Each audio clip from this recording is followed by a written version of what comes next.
What is going on, Secondhand Talent family? It is your boy Steiner here with another episode of Secondhand Talent. Thank you to Spusta Studio for the shirt and the art. Thank you to Luke Chu for the lo-fi. Thank you to Tenacious Toys for the desk candy. And thank all of you for tuning in, our readers, listeners, and viewers. And thank you so much to this week's guest, the founder of the Sandbox Channel, a channel dedicated to the music of widespread panic, Turner May, all the way from Birmingham, Alabama. Welcome to the show, sir. Not just widespread panic, Mikey widespread panic is really the focus of what we're trying to do. But me. Well, we're gonna get into why that specific delineation matters, and that's really, the hone in of this conversation. And before we ask our first question, just tell us a little bit, real quick, just a little bit about Mikey and why his influence on the band was so important.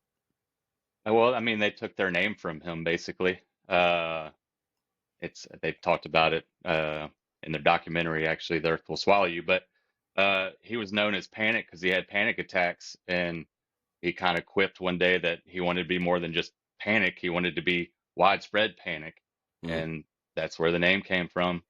But to me, he plays guitar like nobody I've heard since or before. He's heavy. It's got a chainsaw tone that can turn into shooting laser beams. And he, to me, drove the band. He had a flow, a lead, the lingering lead, that the band could just get on board and follow. And dare I say, quintessential to the foundation, forming the foundation of the legacy of the band. I mean, there's his silhouette is, ubiquitous. Less. I mean, that's that. I couldn't have put it in any way at all better myself. Now on to our first question, in a roundabout sort of fashion. We met through our friends over at True Conversation. Shout out to you all over there. Great team. Gotta ask, the first time I reached out to you and said, "Hey, I have a show called Secondhand Talent," we didn't really know each other whatsoever, really, at all. Right. And I reached out after looking into a little bit about what you were about after True Conversation announced that you were going to be on the show. And I reached out and said, "I have a podcast. It's called Secondhand Talent, and I want you to be on the show." So when you read the name Secondhand Talent, what was the first thing that came to your head? Not knowing me at all. Well, to be honest, it would be just how the name made me think of Secondhand Lions, actually, the movie Secondhand Lions, where it just connected the two things. I don't know if you know what I'm talking about. Deep cuts. So we actually watched that not too long ago. My wife hadn't seen it. It still holds up. Yeah. But whoa, I gotta rewatch that. That's where my head first went. But I did watch one of your episodes, Matt Luding one recently, and then so I knew this question was coming. But that's the first thing I thought of. Well, so I love that you said that, because first of all, and I say it every episode, we never get the same answer twice. And even though it gets harder and harder to ask this question, because people kind of are learning about what Secondhand Talent is before they, at the same time as they're hearing the name, which is, something that I'm learning to reckon with still here in season 5. Immensely gratifying. I mean, it really means so much to me that people are able to elucidate what the show's about to their friends without any hesitation, and they already know. Folks, I just want our to our viewers on YouTube, like and subscribe, please. It really does help the channel. Leave a comment if you want, if you like the interview or what you'd like to hear about on the channel. If you're listening, subscribe, download the episodes. If you're reading, we have captions now. Riverside, so that's actually a possibility. Um, let us know if you're reading, by the way. If you're on YouTube and you're reading, I definitely would love to hear from you about that. But getting back to your answer, um, I really love that you watched the Matt Lunig episode because he's an artist who right now he's in, I believe, the Georgia area, and he did something pretty magnificent, in my opinion, by bringing the TRPS scene out into the southeast. And for those who don't know, the TRPS is the Rock Poster Society, and we'll go watch our interview with Matt from Well, season I'll tell 4. you, I learned something from that myself. I can't remember who it is off the top of my head right now, but I had never heard of that before. And just recently, I mean, I've listened to that episode within the last week. I saw it mentioned somewhere. It was a poster for it or something like that. I can't remember, but I was like, oh yeah, that's what that guy was talking about. I remember, so I learned something myself there. Hey, I love to hear it, and Yeah. that's honestly that's what I love about this show is hearing things like that. That people learn something, that people like something enough that they wanted to check it out, and I really hope that the folks who listen, read, and watch this interview go check out the Sandbox channel. All those links are going to be in the description. And before we get into what the Sandbox channel is and what it is you do with the music of Widespread Panic, tell us a little bit about not just yourself, but kind of like what were your musical sensibilities growing up? Do you play? How did you get into Widespread? And then we'll go on kind of from there. But I'm very curious to hear, you know we've had our dear friend of the show, Ween Archived, on, and their passion for the band, for the band's music is, I understand where that comes from, but I would love to hear from you, specifically Sure. where your passion comes from. Um, so both my parents uh enjoyed music, didn't play, but I grew up listening to oldies 106.9 here in Birmingham, riding around in my mom's minivan. Uh, my dad was Rolling Stones and Allman Brothers guy. So that Southern rock thing with the Allman Brothers was kind of always there. Um, my brother was always big into music. He's 7 years older than me, so I kind of, he grew up in the. I'd say I kind of had an 80s kid, even though I was 84 and 90s was really my decade that I grew up in. I'm really an 80s kid because I grew up with all the influences of him, including Widespread Panic. Um, that's how I got into them essentially is he was in high school listening to them. There was a festival that's no longer around, unfortunately. It's called City Stages. Took place on the streets of downtown Birmingham. Saw all sorts of bands. I mean, Snoop Dogg, Collective Soul, um, local bands. Panic played there back in the day. Had bought me a couple albums in '99, I think, Christmas of '99, and that was his last year of college, and he'd been touring around. Again, he'd been into him since high school, but going into college he was able to go see him at a bunch of shows.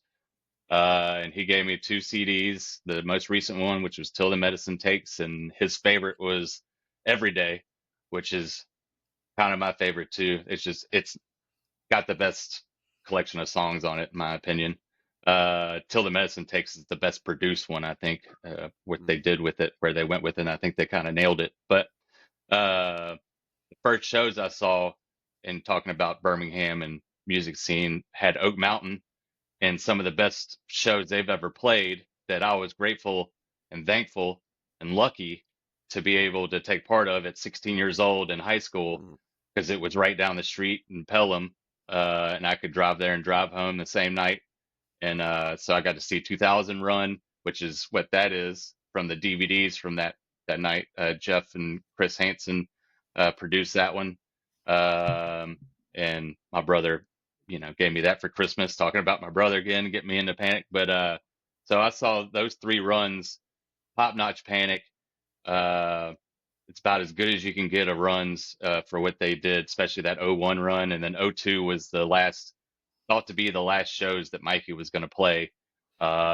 He felt good enough, I guess, to get out on the summer run, Bonnaroo, the first Bonnaroo, and a couple shows past that. But then he left the road, and George McConnell took over.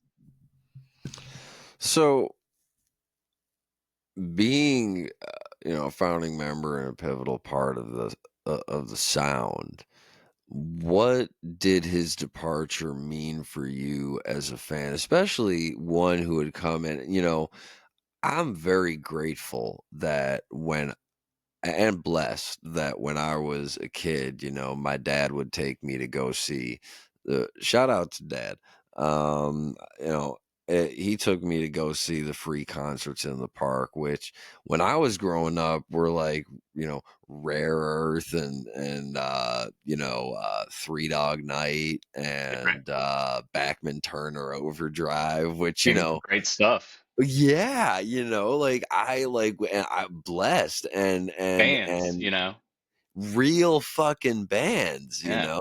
and even though Chicago is a great music city, when you're when you're in it, in the industry, when you're a kid, you can't just go to shows or anything like that. Like, you need your parents to take you into like the western burbs to like the concerts in the park, which is what these were, like to Ravinia or something like that. Like, you can't just decide to go out to a show that you're not even old enough to get into. So I can't really claim any, like, as attached to some bands as I am, there's really, no relationship with a band seeing them live that I have that kind of relates to this. So, what was the impact for you as a fan who came in at such an early and formative age of Mikey's departure from the band? Well, they kept going, but that was my first. I mean, I guess it's selfish, I guess, but my first thought was, I wasn't going to be able to see this band anymore. I didn't know. We first learned he was sick. They never announced it until he left the road. They never mentioned it until he left the road, but it had gotten around fan circles. So you knew he was sick, and you didn't know what was going to happen with the band. You didn't know if they were going to continue on. I'm graduating high school 2002, and I'm not going to see my favorite band who had become, you know, part of my personality and kind of still is to this day, uh, and it was going to end. Grateful they carried it on. They had some a bumpy road. I like the George years for what it was, and he got them through. Pivotal point for them. Put out some great albums. Terry Manning, the producer of Earth to America and Free Somehow, just passed away, and I think Earth to America with George is an underrated album. Mm, Uh, but I don't know, man. It was that 2002 Oak Mountain run. With it, that is the run. That is the shows that will never be topped for me. Knowing he was sick, they played their hearts out. Every song took on new meanings.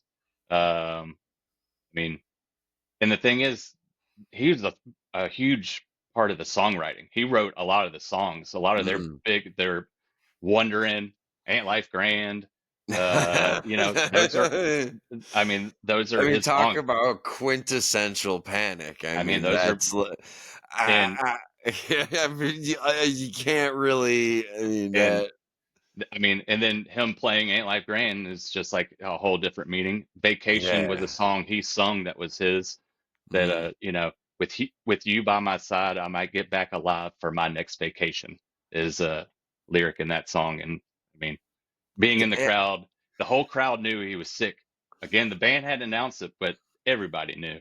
mm, Uh, this part of town, another song of his, he sings, and uh, where there is love, there is hope. And it's just like mm. crowd goes nuts, and it's And just is that and are those final shows, the shows commemorated in that piece behind no, you? that's 2000. This was 2002. He passed Mm, away in August of 2002.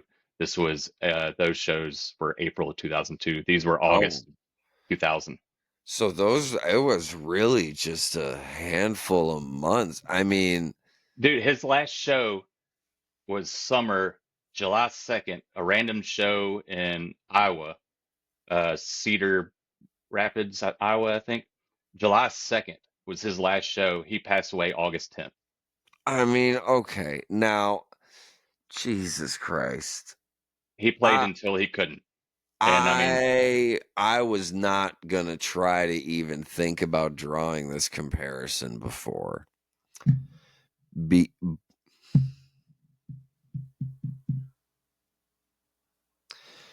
There's only one other band that I can think of.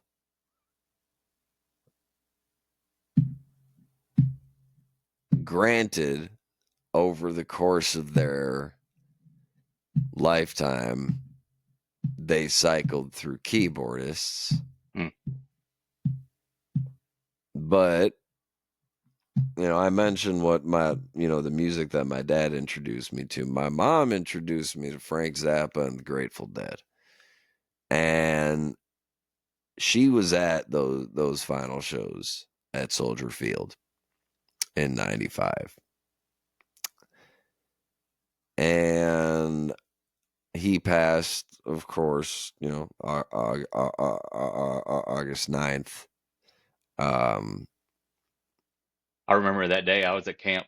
That's a whole I different mean, story, but but I mean, just like, I was reticent to bring it up before, but as you were speaking, I was like, there's literally, I got a little Funko of him right up there, and I'm like, there's only one other person I can think of that that yeah, that. And this is coming from someone who I was a '90s kid, right? And I guess the decade I really grew up was the 2000s, but I'm a '90s kid in the same way that the decade you technically grew up was the '90s, but you're an '80s kid. And my first time ever seeing any member of the Grateful Dead at all was in May of 2009. It was before I had even gotten the opportunity to see Fish because it was a month before they got back together. I saw them a month later at Alpine. But it was the lineup for that tour was I still have the poster 26 years later at the time of this airing. And it was Phil, Bobby, Mickey, Billy, and then Bruce Hornsby and Jeff Chimenti and Warren Haynes. And I mean, I feel like that was the iteration that I've seen in my lifetime that was the closest to. Because listen, Warren Haynes ain't no Jerry. As much as I love and respect him, Bruce Hornsby played and toured with the Dead. He was there. Jeff Chimenti has been on the ride along, for the last 30 years. Um, but I've always known that never knowing that I'll never have the opportunity to see Jerry, um, makes me appreciate those after shows that much more. But you being in the position where you did get to see Mikey, when did you take a break from seeing the band after this time, or did you kind of just power through and keep seeing them? What was the situation like? no, I kept going. Last time I saw Mikey was the first Bonnaroo in '02 into June. I just graduated high school.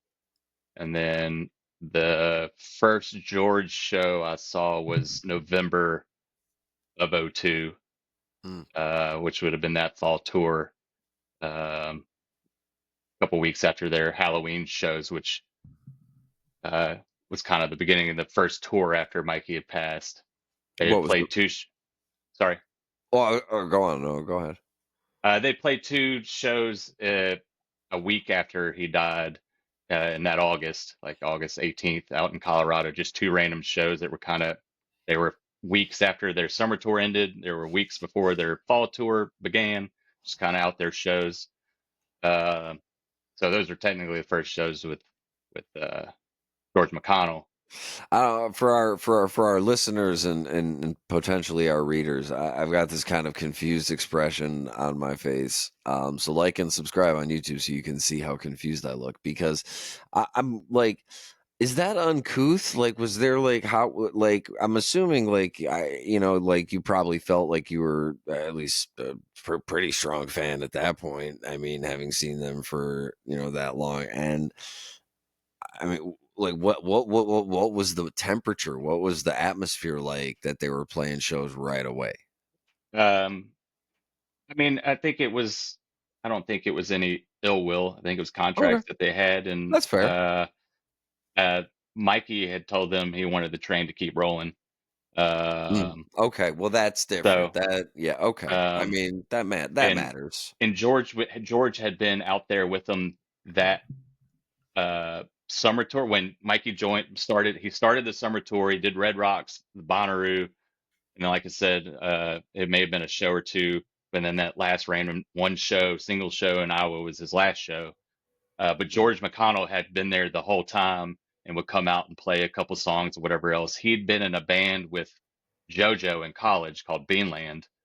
JoJo left Beanland to become part of Panic, and then 8 years later, 10 years later, actually, uh, he brings on George McConnell to fill in, and he was there to help Mikey to, you know, give Mikey a break in between solos and this, that, and the other. And then I guess when he left the road, George immediately took over uh, after that July 2nd show. Um, So it was kind of like like listen, like we have his blessing. We need to keep this train moving. So Essentially, we're gonna make the best of what's around and I mean, they didn't call me and advise me and tell me what their plans were in discussions, but from hearsay and this, that, and the other, I believe they found out around the beginning of the year of 2002, and they kind of decided they were going to do this one more tour, spring tour, kind of condensed tour, played some southeastern dates, ending in at Oak Mountain, which it was kind of their comfortable Mhm. place, had become their comfortable place. They knew the owner and promoter and all that down here, um, and um, they thought that would kind of be it for Mike to be. Like I said, I guess he felt well enough and wanted to continue on and keep going as long as he could, and I guess he did. So Man, I think this power was all to him. discussed. I think they all knew what was going to happen. They knew what the inevitable was. It was pancreatic cancer, and they knew what they were looking at.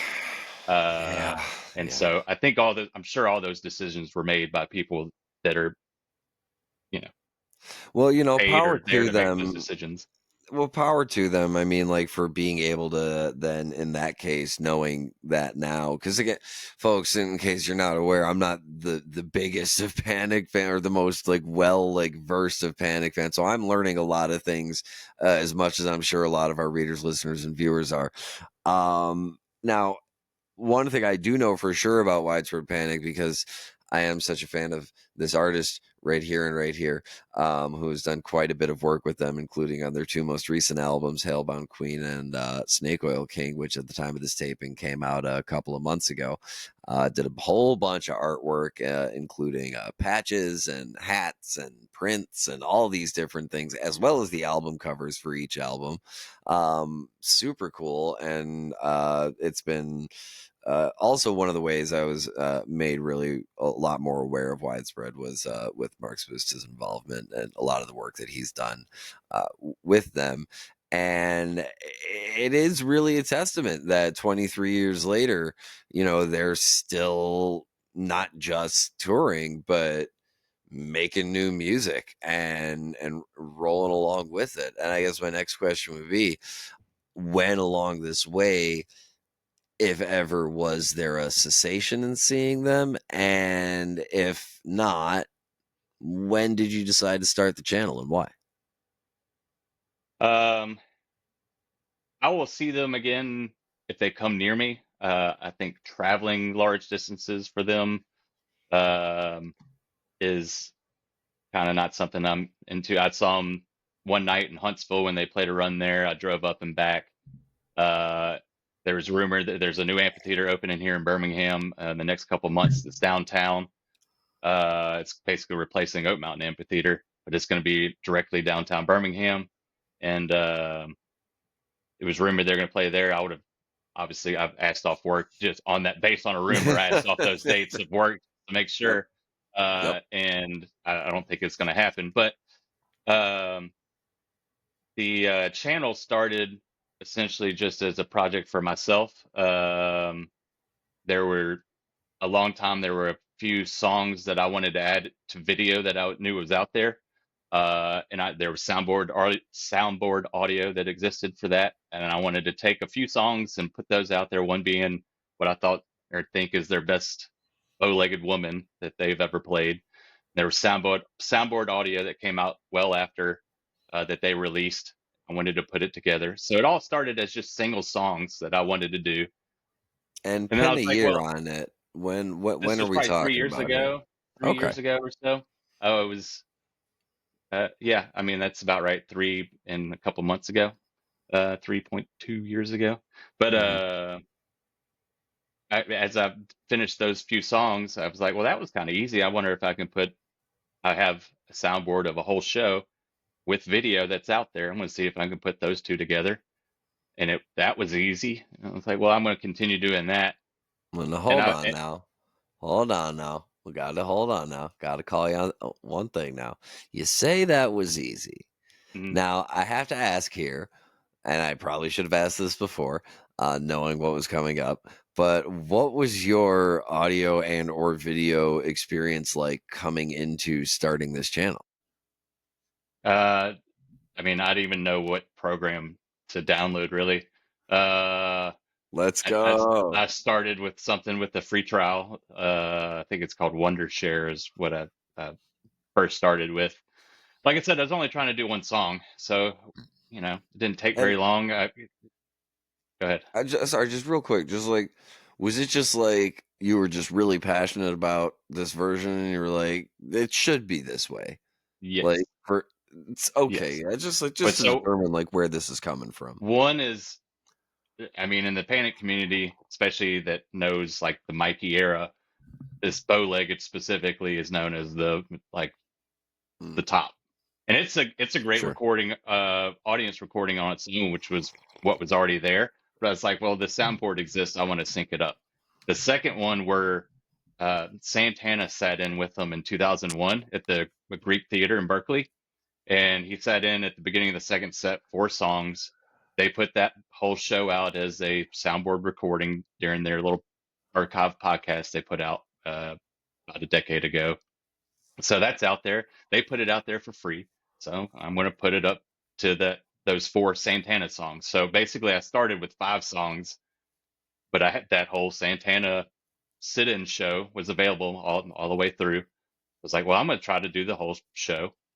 That didn't take very long. The learning curve, as you asked, was not that hard. I got better as I went along. Hmm. I continued to do videos as far as I could find a soundboard audio recording and that video existed of that same show, I was going to try to put it together.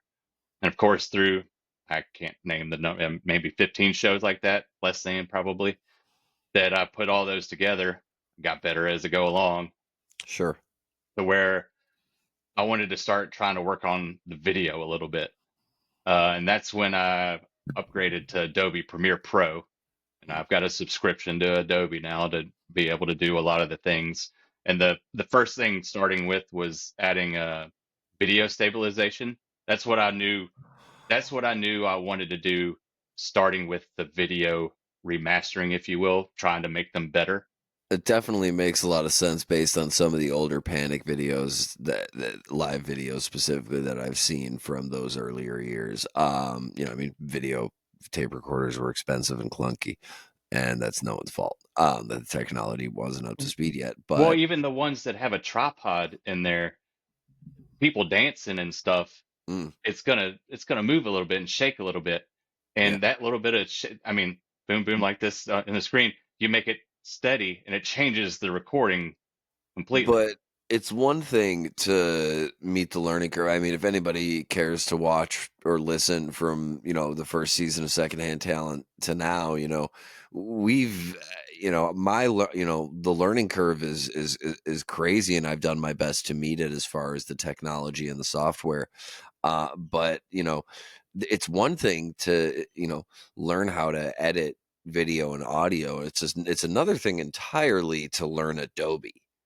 In I think anyway, or as far as my experience has been. And how did you find that process? Or did you just kind of jump into it, or Um, well, yeah, so had never used Adobe before, so again, there is a learning curve there, and I'm still learning as we go. Mm, Even with Adobe, I've started using another program and may jump into another one. So there's always going to be a learning curve. YouTube is a great resource for trying to, you just type in what I'm trying to do. And, I can't tell you how many videos I've watched about VHS to digital conversion and things to make it look better. Because what I've been working on the last 6 months, maybe a little longer, took a hiatus, but I've been working on I've got a big box of VHS tapes that somebody gave me, and oh most of them have been digitized already or up on YouTube already, but there's a couple handfuls that aren't. So I've been trying to spend time getting those digitized. yeah, Those obviously uh, are the audio is from the tape recorder itself. So whether I have soundboard or just an audience recording to go to it, it's going to be an audio upgrade. But these are the new tools I'm trying to learn. This new program beyond Adobe that I'm trying to learn is to take out some of that grain and noise that may be in a VHS tape that's 25 years old or older. yeah. I highly recommend folks check out our interview with another an archivist. Which at this point, I would say that if not a conservator, then you're certainly an archivist of this material by doing what you're doing. The recent And stuff has been trying to get things that aren't out there, and they're not great. A lot of these aren't great quality. There's a couple that are pretty good, but I'm trying to get those there onto well, YouTube so people can watch them. you've gotta work with, Yeah, first of all, right. you've gotta work with what's available.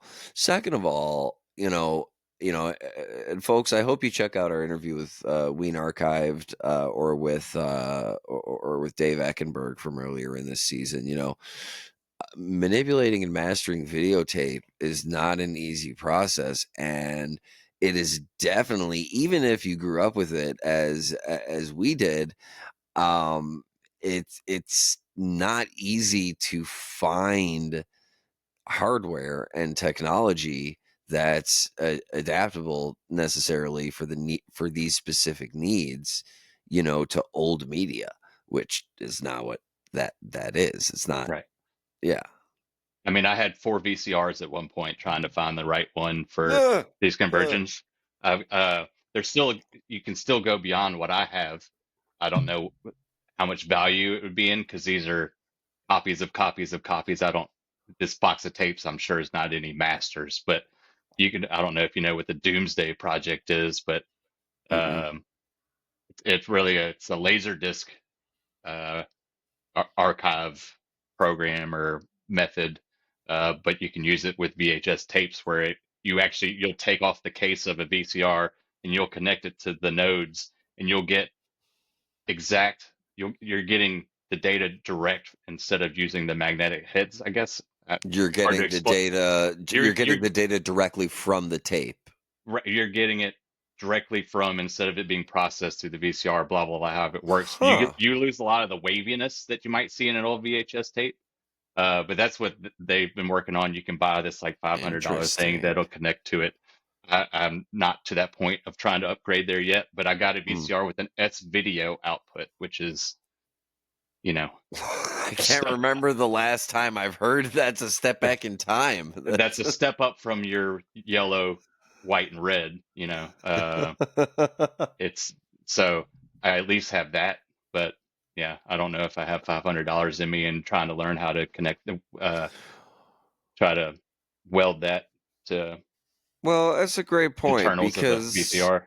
no, that's a great point because what we do, it's not for the payday, it's for the love of the art itself and facilitating it and getting it out there. And I think it's important what you do because it highlights an era of a band that, as I mentioned before, is not only still actively both touring and putting out new music and new studio albums, and innovative art and products to go with it. Um, but they have this specific foundational era. And I think that bringing that to the forefront, 20 some odd years later is important because it's important, as we said so often on this show before, to remind folks, especially the next generation, that our love for the music and what we do, it didn't start with us. It's been passed down. Like my dad took me to concerts, like your brother took you. Like it was, it's passed down from the generation ahead, and it's our job to continue to bring highlight the certain parts that shouldn't be forgotten and make sure that they're preserved to pass down as well. Well, so, you know, I'm playing a part in it, but when anybody comments on my YouTube channel or anything, it's like, thank you for what you do, blah, blah, blah, blah. I just say, jobless the tapers.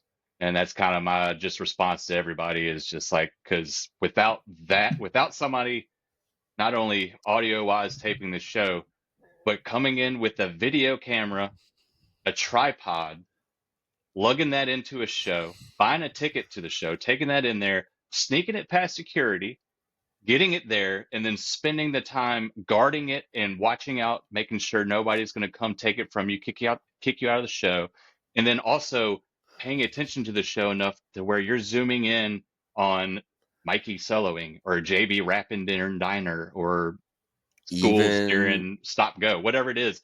They're focusing in, zooming in, whatever else. Somebody spent the time to do that. I'm taking up my part is I'm just using tools available to us now that weren't then, and I have time and a desire, and I'm doing it. So it was jobless the even tapers for it was letting us absolutely have the 100% chance. secondhand talent certified. Absolutely. Right. It was even, I remember seeing the phrase as a staple in the scene when I first started, really seeing live music regularly, especially in the jam band scene. Thank a taper. I mean, like, anytime you see someone taking the time to tape and it's cool that the bands, have taper tickets, but like even the fact that they're making the effort to preserve the show for future generations and for us now to be able to re-listen to. I mean, the fact that we have apps like re-listen, where we can, access all and archive.org where For we can us, it's Panic access. Stream. I Yeah, mean, absolutely. I mean, there's re-listen just for fish Panic fans. Re-listen fish.in. just Yeah. takes Panic Stream's uh, Well, and source they and do the same for streams. fish.in. Got to give them There credit you where go. credit is due. Right. No, you're absolutely correct, and it is thanks to, I mean, I mean, they have damn near every Grateful Dead recording recorded thanks to all of those tapers. Like the amount of given the time frame that we're talking about from the Grateful Dead to the first years you started seeing Panic. I mean, go watch our interview with Susanna Millman if you want to hear about the size of that gear setup, let alone the weight. But all the extra precautions if you weren't licensed by the band to come in and do it.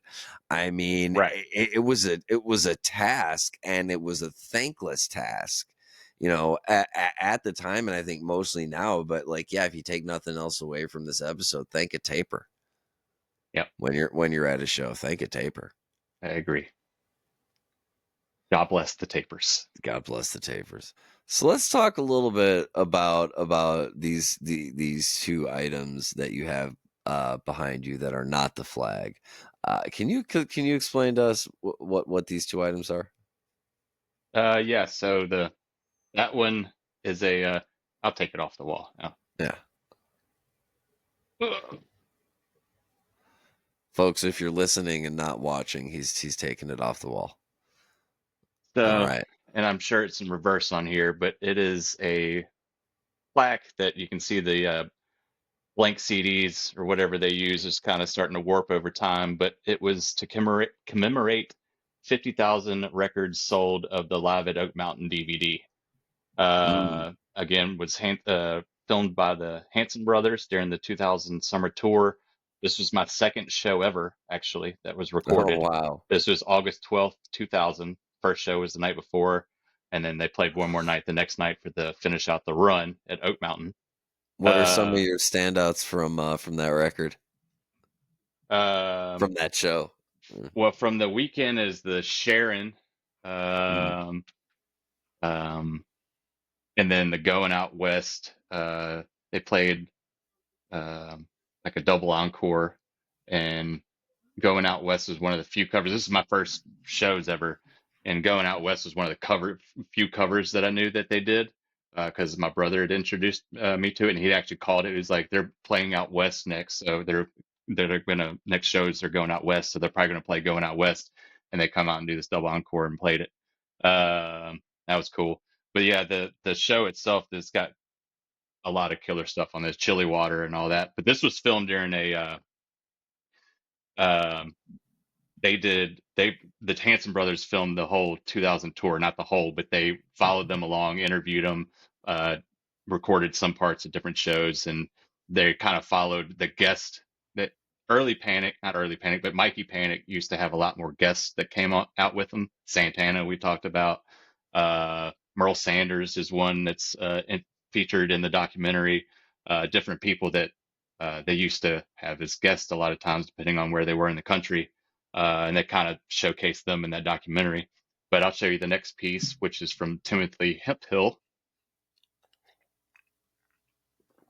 And again, to our listeners, our guest is just putting the other item back on the wall and getting the next item and bringing it to the camera. So Oh yeah, like and subscribe. Oh, it's heavy there. Like and it is subscribe on heavy. YouTube. Oh yeah, that's got some heft to it. So explain to us what that is right there. So Wow, it that is is all metal, impressive as fuck.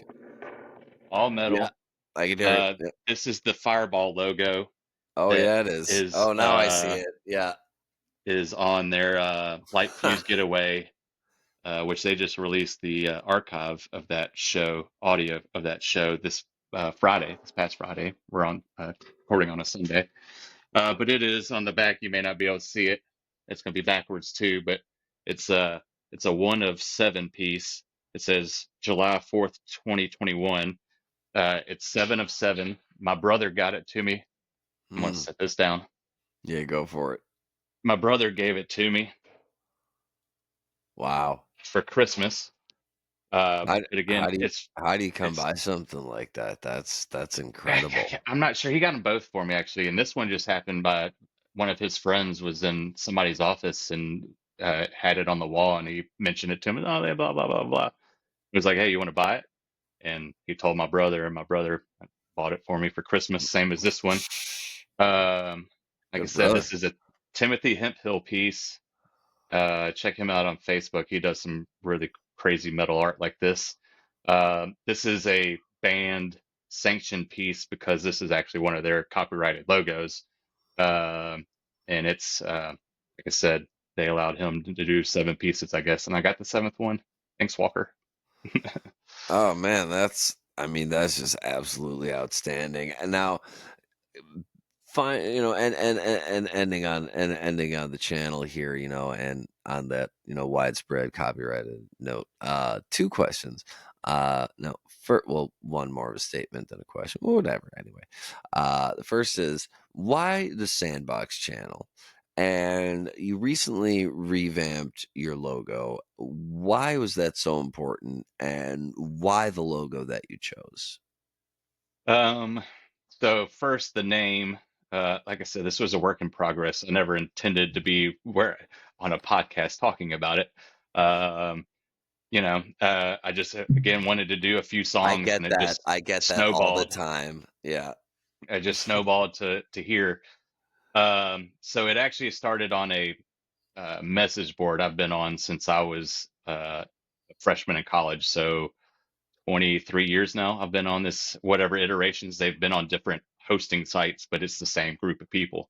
And I've had the same screen name since, 2002. But it's called the Sandbox. And so my initial original project was just a thread on that message board that was the Sandbox Better Audio Project. And so again, my idea was to just put better audio to video. That's all it started off as. And on YouTube, I was just originally the Sandbox.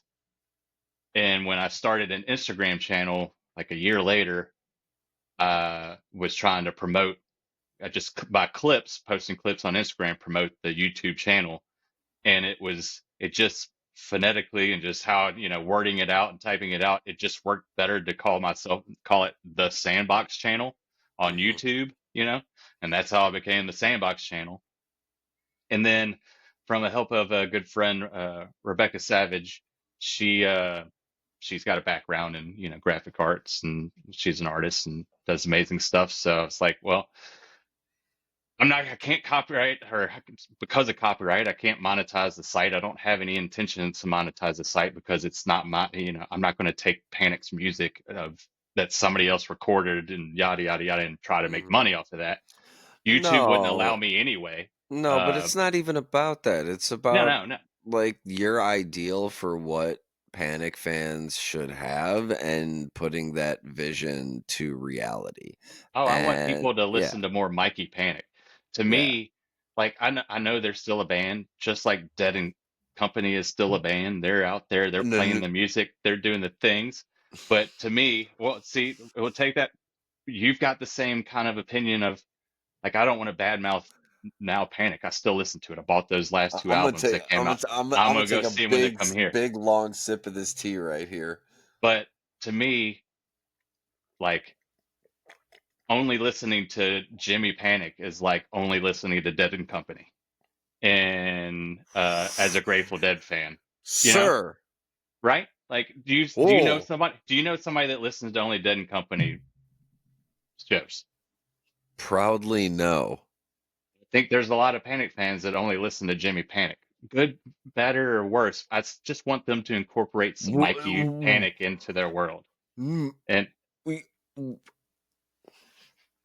now I know I opened the door for this by drawing I, the I, comparison I earlier, know that's going to but be taken negatively, but no, well, you I, know what? However, folks react in the comments is however they react in the comments. I don't care about comments. I'm just like I'm processing this as you're saying it, and you know, even the iteration of the dead that I saw,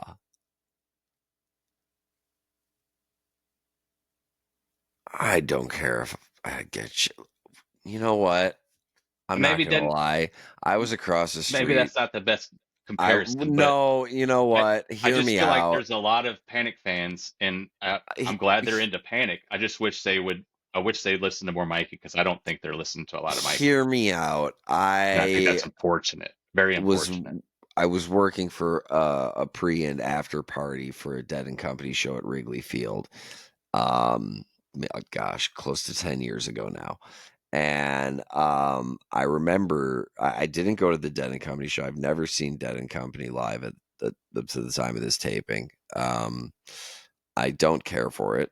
It means nothing to me. I saw the Dead was what they called themselves at that time, and I've seen every player. I saw Billy play with Seven Walkers. I saw the Mickey Hart Band. I saw, a few of Bobby's different projects. I've seen Phil and Friends. So I've seen each member of the band, but Dead and Company. Like a lot of things are it. Dead and Company is not one of those things. Well, And I remember being across the street from the show and hearing the song being played and thinking, what ballad? What song is that? It was All Along the Watchtower. And it was so slow and it was so bad. And this was 10 years ago or 9, I guess, whatever. Like it was the first year of 2016. And I was like, man, no. well, here's my point. So, regardless of that All opinion, right. there's they are still selling a lot of tickets to a lot of shows at a big ass venue in Vegas. People are traveling from all over the world to go see that band in Yeah, the but sphere. that's a legacy and But an this is okay, all right. No, sure, keep right, going. sure. Keep That's my going. point. Exactly. Keep That's going. exactly my point. Is that people going to those shows still listen to Grateful Dead pre 95 and probably a lot of it. I don't get that same sense from Panic fans that got into Panic in this era. And no fault of their own. I mean, I'm just by luck of them playing Birmingham numerous times when I was in high school was I ever able to see Mikey. If they didn't play in my neighborhood, I wouldn't have ever seen him. And Listen, if I'd been 3 years younger, I never would have seen Mikey either. I'm I get that, I'm but very spoiled in a certain sense. I And and I am in too. in that I Oak have Mountain being in my backyard, but I've never listen, I've never seen Jerry and I've but never you listen seen to old Grateful Dead. You listen to Jerry a lot though, don't you? of course, but That's hear my me out. point. Hear me out. The two bands that I've seen the most are Fish, outside of my friends' bands, are Fish and Humphreys McGee. And those happen to be two bands that have not that Humphreys McGee one drummer change, Hmm. but Fish has had the same lineup since 1983. Hmm. You know, I have not had a band that I felt that passionately about that was intact during my lifetime that I can compare that to.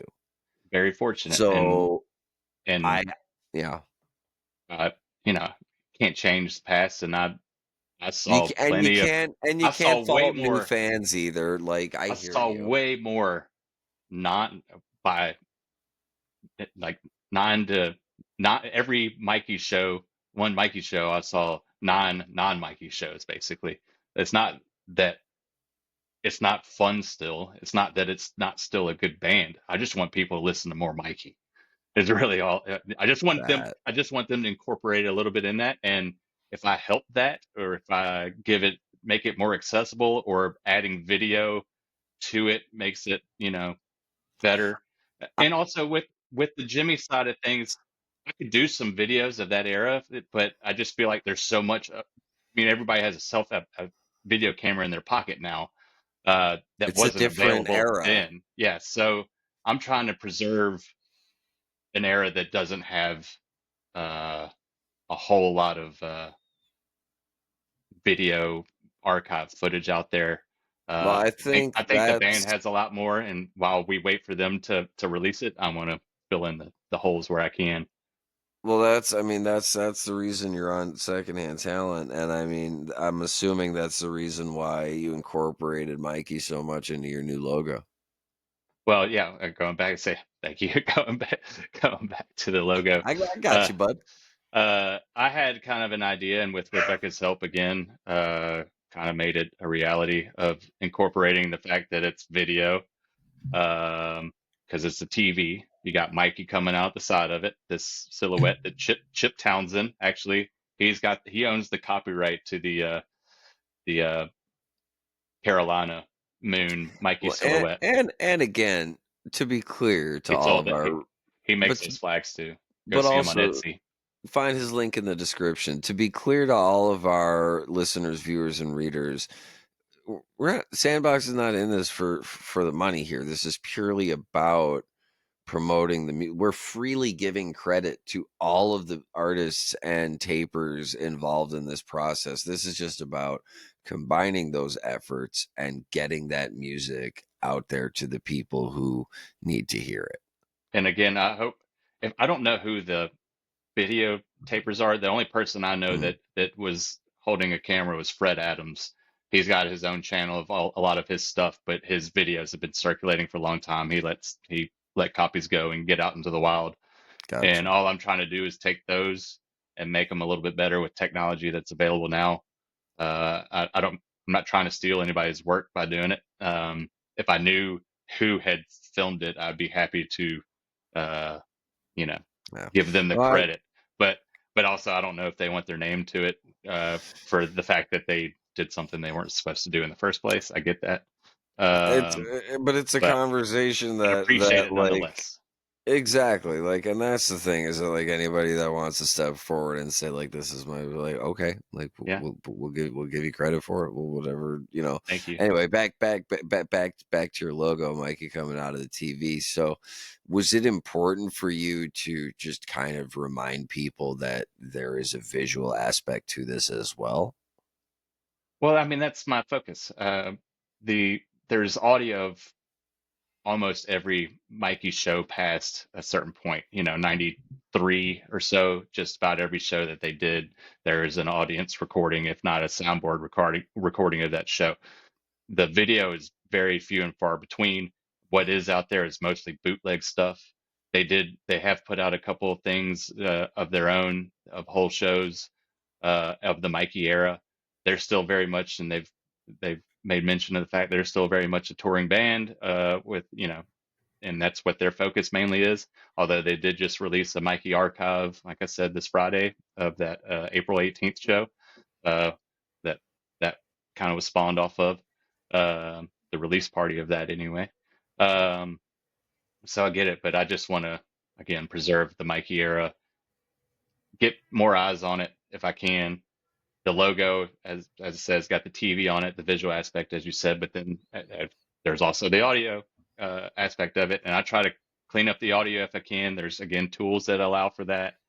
I can boost it up, the volume up, the gain up a little bit, syncing them together. There's some videos that are tougher to do. The video will be a little bit off speed than the audio, and I have to find the sweet spot of it might be 0.03% faster, the video, to make it coincide with a song for an entire song and not get off track and it be delayed. It takes some work to do some of that stuff, and uh, if I got to do it to make it right, I'm gonna take the time to do it because that's what I want to do. But then back to the logo, the TV has an antenna coming out of it that's actually like a mic stack, or at least the idea is it's supposed to be a mic stack from an audience recording, Hell uh, yeah. a taper, if you will. Taper So stick, that was yep. that was the idea about it, to combine both aspects of recording or archiving a experience, if you will. Well, I think you freaking nailed it, man. It was such an absolutely wonderful experience having you on the show. The Thank Sandbox you. Channel, folks, go check it out. Thank you so much for being on the show, man. Appreciate it, man. Thank you for having me. Absolutely. Folks, this is Steiner with an episode of Secondhand Talent, and we will see you next Wednesday. And that's a podcast. There we go. We did it. Sick. Nailed it. Feels good, right? Yeah, it was good. Yeah.